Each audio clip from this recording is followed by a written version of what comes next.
gravitate towards something we know best, right? And we fail to explore other options that might work better. So I'm gonna go home, listen to this conversation, and try to put my style into this, and Right. hopefully it's gonna work out. Yep. So I want to close more loans. I ain't the tallest, I ain't the strongest, I ain't the biggest, I ain't the boldest, I ain't the hottest, I ain't the richest. It's one thing about the motherfucker tables, man, they always fucking turn.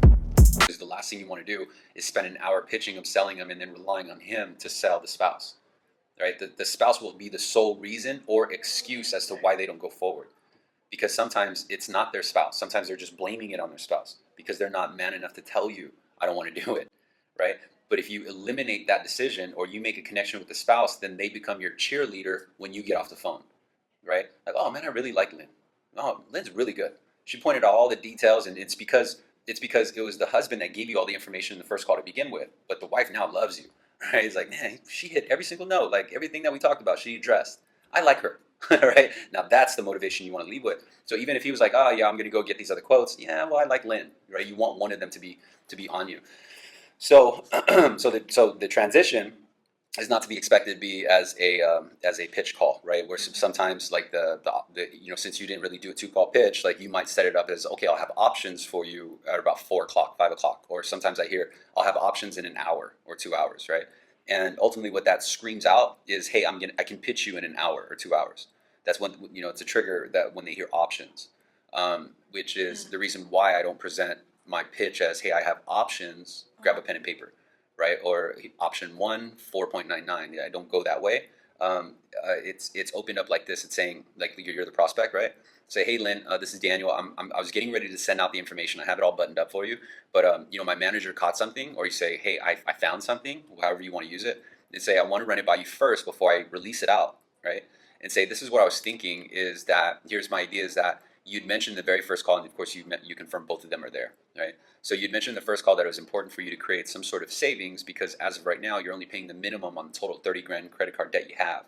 We had discussed on how severe it could have hit your credit report, and I actually confirmed that. As a matter of fact, your credit score has taken so much of a toll. The credit bureaus are commenting like this. They're saying that the balances to max credit limit ratio is too high. What that means is that they see your balance is maxed out. I can help you remove that. And then go a little bit deeper and further. It's saying by lowering the monthly payment and paying off these debts, they'll remove that comment, which will help improve your FICO score. But more importantly, your total payment or your outgo is $3 grand, and I can actually show you how to bring that down to 2,700, and also put X amount of money in your bank account. And the X amount is their payment deferral, escrow refund, along with the payment on the mortgage and the debt. Does that make sense? Because there's 1 month they're not making that payment, and saying I'll be able to put, instead of saying like $6 grand, I'll say I'll be able to put 3 months of living expenses in your bank account. It's just a different way to say it, right? So I'll put 3 months of mortgage payments in your bank account.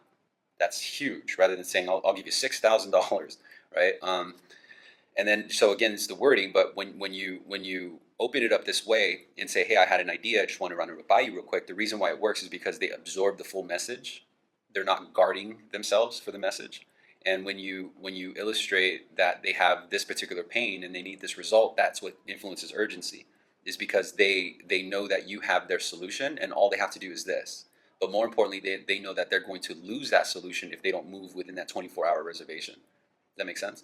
And because both spouses are there at the time of pitch, you can hear them both out. And if one of them gives a tone of like, okay, well, let me think about it, and say, hey, you know what, I know that this is a lot of information. So what I want to do is confirm, as of right here, as of these numbers that I discussed, what is confusing? And this is their way of getting it out. Say, oh, well, I just don't understand this. But this is your time to address any objection. Most of the time, though, when you do it correct or when you do it effectively, and it's going to take some time, right? They usually don't ask you for the rate. They'll choose a payment. And so you're transitioning from, like, when you open it up and say, hey, you mentioned it was important to create these savings to pay down the credit card debts. I could show you how to improve your FICO. I could show you how to save $300 a month, put 3 months in your bank account. And ultimately what that will do is it'll take your total payment from here to here. So here's your payment with no lender fee, and here's your payment with no closing costs, right? So it's 2 payments. So one payment is determining, let's say, $3,600 in lender credit, but I don't say that, right? I say this payment has no closing costs. This payment has no lender fee. Which one would you prefer? Now they choose, right? Knowing that they can take both of them. But when they experience it and they make the decision internally, like, oh, I like the one with no cost, they bought it. Now it's no more on focus on the rate, the fees, or anything, because they've solidified with the payment, which is the true reason why they need the lower rate. Does that make sense? So that's why a lot of times they don't ask the rate. They may call back and say, hey, you never told me the rate, which is great because you know you sold them, right? But then when they choose the payment, you'd say, you know what, I thought you'd say that, which is actually what I'm going to go ahead and release to you. But here's the thing is that because I haven't confirmed that your ability to proceed, or I can't confirm that you can even start this process yet, there's a few things that I need to validate first, which you have an assistant, right? Okay, so say my assistant's name, Julio, right? My assistant's name is Julio. He's going to send you over a quick checklist of items, super short list of a few documents that I need. It's only going to take me a few minutes to validate it. Once I validate, I can start the process. We can have an appraiser out there by this weekend or by next weekend. So the thing is, though, that the reservation expires within 24 hours. My manager's not going to allow me to keep it longer than that until I confirm you're eligible to proceed. Got it? And so that's how ultimately it kind of just in sequence, that's how it works. But it caught them off guard because the traditional method is someone who's trying to close them too fast on the first call, meaning that they always have the answer, right? Build a little bit of suspense to it, right? A little bit of curiosity, but more so because you don't want to give the information up yet. You want to kind of prepare yourself so that you can articulate every single thing as to why they need to buy it right now, right? Because if you go on one call, sometimes you don't have enough time to address other things. Like, you might miss a few things. And then, well, we just spent an hour and a half. Now I missed a few things. Like, damn, I should have went over this. Or, damn, I should have probably covered that benefit too. Ever happen to you? Yes. Okay, yeah. So when you do it on the second call, it's not a matter of. I feel like I get too excited, and then they can hear my voice, and Yep. then they start go shopping around. Yeah. Tonality changes, It happens to us a lot too right now. Like if we find someone who's qualified and they need cash, it's just not someone who, is just looking for a lower rate than 3.375. Someone that actually really needs cash and they hurt. As salesmen, our tonality changes. Oh yeah, we're going. It's like, wait, you weren't talking like this before. What happened?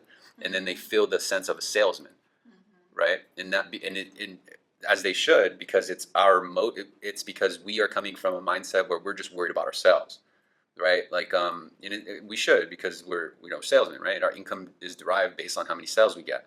But at the same time, it's where the impression that we need to leave them with is that what we get is what anyone gets, right? The only reason why they want to use us is because of the relationship we have of where we get it from. Does that make sense? So you say, Lynn, the only reason why you would use me is my relationship with Fannie Mae. That's it, right? So what I mean by that, Lynn, is that we don't sell our loans. I don't know if you've ever had a mortgage that just changed companies all of a sudden. Complete nightmare. They're like, oh yeah, that happened to me. Yeah, we don't do that, right? And just sold the benefit. But you've also explained that your bond or your relationship with Fannie Mae, Freddie Mac, VA, or FHA is much stronger than anyone else. And you're also hinting that if you go shop, we're all going to Fannie Mae, Freddie Mac, VA, FHA, right? The only difference is that my relationship's stronger, and thus I don't need as much documentation. I don't have as much yellow tape, right? My process is so much faster. That's where the convenience is. It's not a matter of like, okay, well, let me see if I can just hurry up and move you down the line, right? Here's one pitch. You found your answer. Now give me your documents as soon as you can. Right? We believe that they would want that because everything's so streamlined, but at the same time, they have their conscience that they have to answer after that right is done. So once you let go, then they're going to start, rethinking the conversation, whether or not they miss something or you miss something, right? They're going to feel kind of incomplete, and that's what causes them to maybe lag or see another opinion, right? Like, I just don't feel like all my questions were answered. Let me see what they have to say. Right? There's nothing bad about you. It's just that possibly there could have been other things that we were made aware of in the conversation, but we didn't pay attention to it because our goal was to get them sold that one phone call, right? Whereas if once we let go, then we pick up on the signs, and usually that's when it pops up like, oh yeah, he said this. Oh yeah, he said that. Man, I should have said this, right? If it was a 2-call close, then we can properly digest the information and have it more presentable at the time of pitch. So powerful that you're going to do most of the talking. They're going to make an answer, or they're going to give a decision, and then you just move forward. That's convenience. Now it's a 2-call close, but in essence, it still took the same amount of time that you would have took on one call. It's just broken up into 2 different pieces. So the first call never lasts longer than 20 minutes, about half an hour. And then the second call shouldn't last any longer than 20 minutes or half an hour as well, right? But first conversation, we're trained in a way where if we tire them out, right?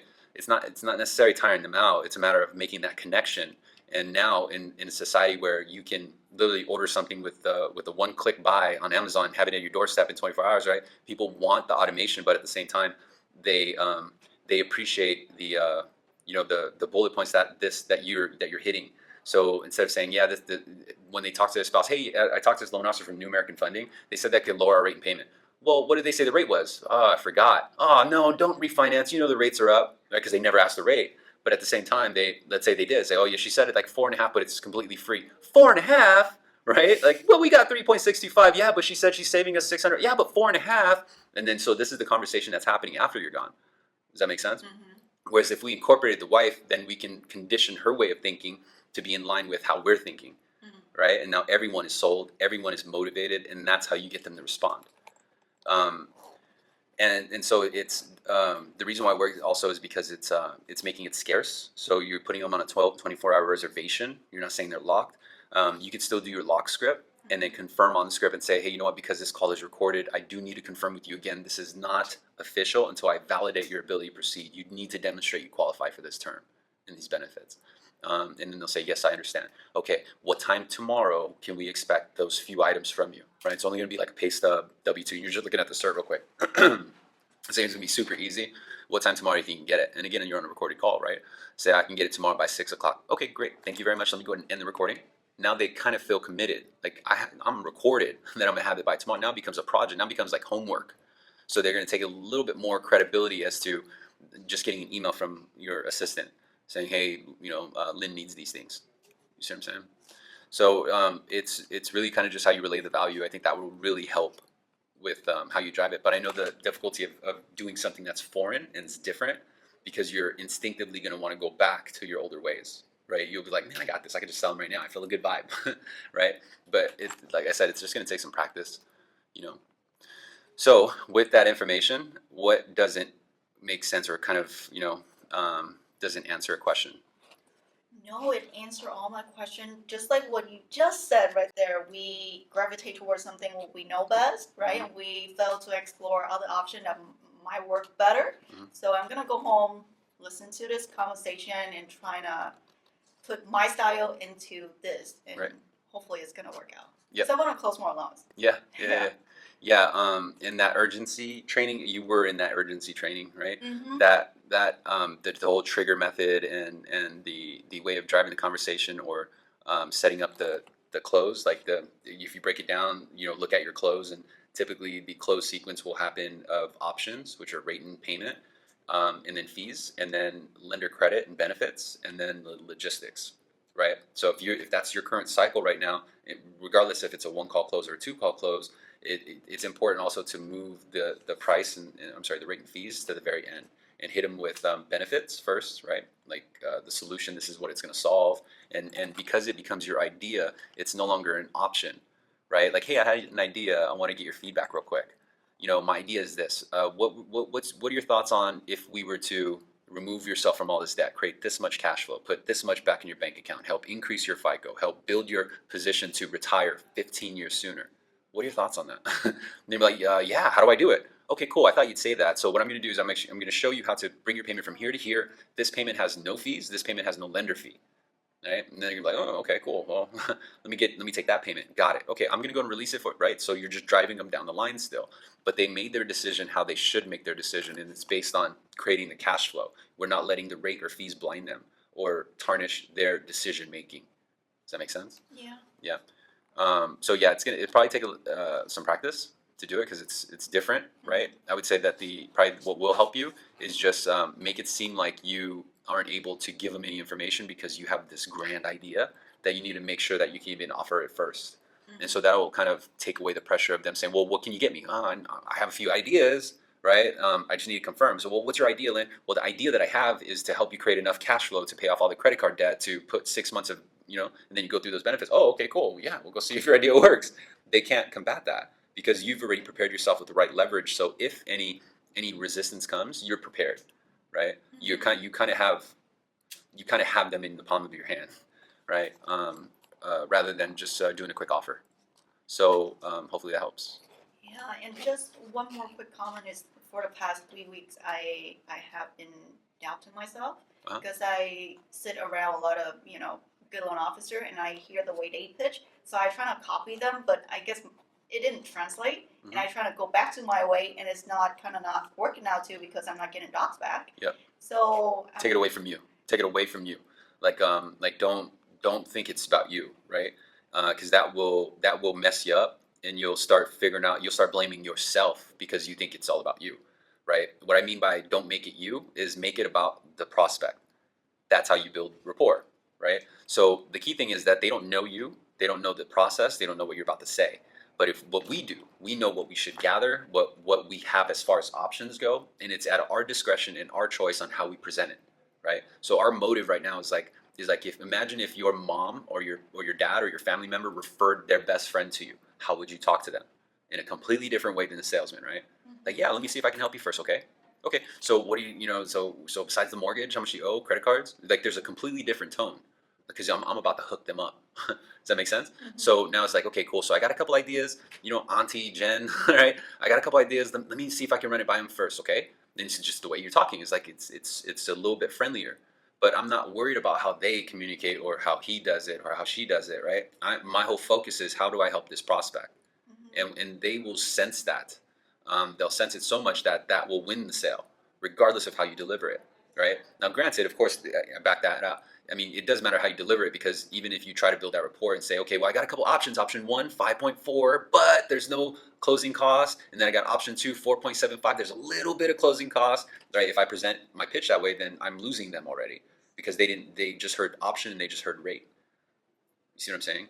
So, but yeah, you do have, a wealth of experience and knowledge around you, and everyone has their own technique, but they've made it their own, right? So take the pieces from what worked for you in your old model and try to figure out why it worked, and then just incorporate it and break down into a 2-call process. That's what I would recommend.